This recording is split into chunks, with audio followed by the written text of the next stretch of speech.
কোনো রকম প্রস্তুতি ছাড়াই হুট করেই বড় আপুর বাসায় যাওয়া। কেন গেলাম সেটা দেখতে হলে অবশ্যই ফুল ভিডিও না টেনে দেখবেন। হ্যালো এভরিওয়ান, চলে এলাম নতুন একটি ব্লগ ভিডিও নিয়ে। কেমন আছেন সবাই? আমি আলহামদুলিল্লাহ অনেক ভালো আছি। তো সকাল সকাল ডিম এবং চা রুটি খেয়ে আমরা বের হয়ে যাব আপুর বাসার উদ্দেশ্যে।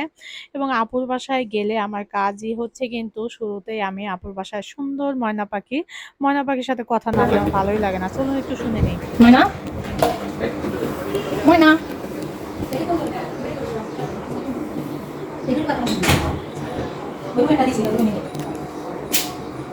ময়না,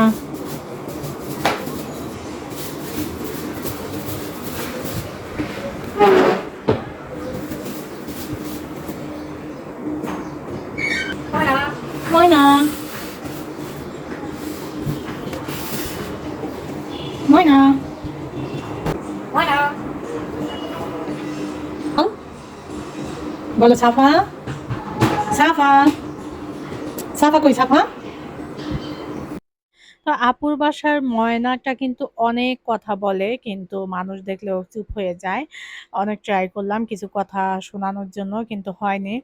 তো আপুর বাসার বারান্দায় যে বাগান বিলাস ফুল, এটা তো একদম প্রেমে পড়ে গিয়েছি আমি। এত সুন্দর আপুর বারান্দায় অনেক অনেক গাছ।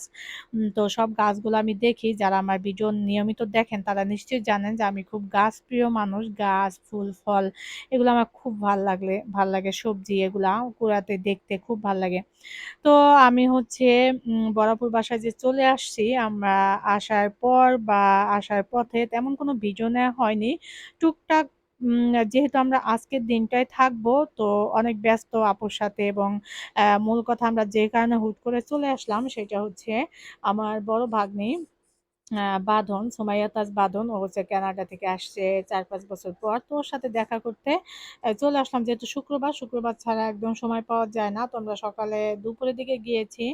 আম যেতে দুপুর হয়ে গিয়েছে। তো আর চলে আসবো সন্ধ্যায়। যার কারণে হচ্ছে আর যাওয়ার পর আমরা একটু ছাদে ঘুরেছি। ছাপামনি একটু নাচ গান করেছে, একটু ঢং করেছে। এদিকে ছাদে ওরা ছবি নিচ্ছে। তো এগুলোই টুকটাক একটু ক্লিপস নেওয়া হয়েছে। তেমন কোনো ভিডিও বাসায় আর কারো ভিডিও নেওয়া হয়নি। যেহেতু সবাই ক্যামেরার সামনে আসে না।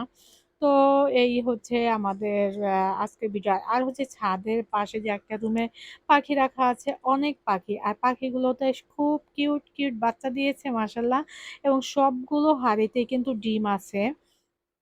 ডিমগুলো মানে বাচ্চা দিবে, বাচ্চা দেওয়ার জন্য ইয়ে করেছে।